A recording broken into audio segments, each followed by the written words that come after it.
Bonjour à tous et bienvenue sur boursicoté.com pour cette nouvelle analyse technique Forex matières premières et Bitcoin. Et avec une paire de devises euro-dollar qui a bien résisté ici sur cette zone des 0.9695 jusqu'à la semaine dernière. On voyait bien ici que c'était cette zone qui faisait vraiment support. C'est très net là sur toute cette phase. Donc suite à l'attaque ici de la bande de Bollinger supérieure, les cours sont venus chercher ici la moyenne mobile 20 exponentielle. Et on confirme ici par un retour sur la zone de résistance majeure des 0.9850. Donc c'est un signal intéressant puisque en cas de cassure, on visera un retour ici sur la zone de parité. Donc c'est ce qu'il va falloir surveiller. Donc cela passera par une configuration ici qui pourrait casser cette zone de résistance. Au niveau des indicateurs techniques, c'est tout à fait possible. On n'est pas du tout en excès ni en surachat. Donc c'est un élément à surveiller. Et par contre, en cas de cassure, il faudra bien vérifier que cette zone agisse comme zone de support. Donc pour l'instant, en tout cas, ce que l'on a, c'est une neutralisation du mouvement, puisque globalement, on reste toujours ici dans une dynamique baissière. Mais tant que l'on est ici au moins au-dessus des 0.9695, la tendance semble se neutraliser. Ce n'est qu'au-dessus de la zone de parité que l'on reprendrait un biais haussier. Sur la paire de devises livre sterling contre dollar américain, on a connu une belle hausse aujourd'hui. Alors on a eu un petit décalage entre la clôture de vendredi dernier et l'ouverture d'hier soir. On est quasiment revenu ici sur la zone des 1.1470, donc ça c'est un élément assez important puisque on avait connu donc cette forte baisse qui s'était accélérée et c'était justement suite à la rupture ici des 1.1470. On le voit clairement ici sur cette phase, on était ici sur cette dynamique, on l'avait attaqué d'une manière un peu agressive et juste après la cassure, on avait remarqué ici que les cours revenait sur cette ancienne zone de support comme résistance et ensuite on a accéléré. Et donc le fait de revenir sous cette zone, déjà ça nous fait tracer une petite figure chartiste puisque désormais on est sur quelque chose qui ressemble un peu à ça. Alors c'est entre la tasse à équence et je dirais l'Adam et Ève, mais toujours est-il que par rapport à cette configuration, si on casse ici cette zone des 1.1470, clairement, c'est un gros signal de retournement. Donc, il va falloir observer cela, car pour l'instant, on est toujours ici dans cette dynamique baissière, mais la rupture ici haussière des 1.1470, pourrait justement changer les choses. Donc, c'est à surveiller, et globalement, tant que l'on est ici au-dessus des 1.09, la tendance, d'un point de vue court terme, reste plutôt haussière.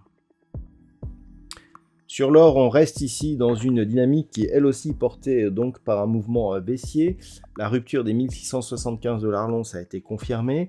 D'un point de vue ici 4 heures, on voit bien ici que l'on évolue sous la moyenne mobile 20 exponentielle. Donc on est toujours clairement ici dans une dynamique baissière. Et globalement, tant que l'on reste ici sous cette zone des 1675 $ l'once, l'objectif est un retour ici sur cette zone intermédiaire des 1620 $ l'once. Globalement, on reste donc dans une tendance toujours plutôt orienté à la baisse, comme on peut le voir sur ce graphe ici, depuis le dernier contact sur le niveau historique des 2070 $ l'once, c'était au début de cette année, au mois de mars, et donc depuis, on est ici dans une baisse qui est assez régulière, d'ailleurs c'est assez troublant, et donc le fait ici que l'on n'ait pas réussi à dépasser la zone des 1730 et que l'on revienne sous 1675, quelque part, est dans la continuité de cette tendance, avec donc comme objectif un retour des cours ici sur cette zone, et voire même une cassure de cette zone des 1620 $ l'once.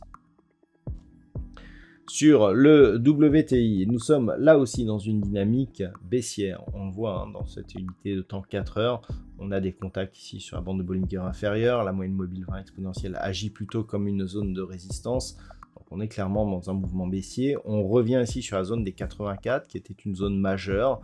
Si on parvient ici à rompre cette zone, les objectifs sont des retours sur des niveaux déjà connus, à savoir ce niveau intermédiaire ici des 80 $ l'once, mais une possible poursuite ici en direction de cette zone de support majeur qui a été manquée de peu la dernière fois à 75 $ le baril, ce n'est pas le 75 $ l'once. Donc on est ici sur une configuration qui d'un point de vue moyen terme reste assez baissière, hein. On pensait ici que ça allait se retourner suite à cette phase de hausse, mais on est resté sous la zone des 93,50. Donc là, le fait de repasser sous les 84, eh bien, refragiliserait donc la dynamique court terme, avec un risque donc de revenir cette fois-ci et de rester dans ce range ici entre 75 et 84 dollars le baril.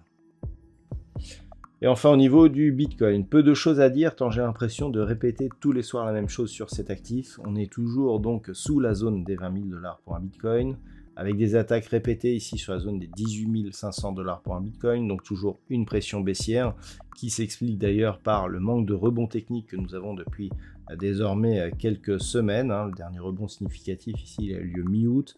Ensuite, on a eu un mouvement un peu plus dynamique, c'était mi-septembre.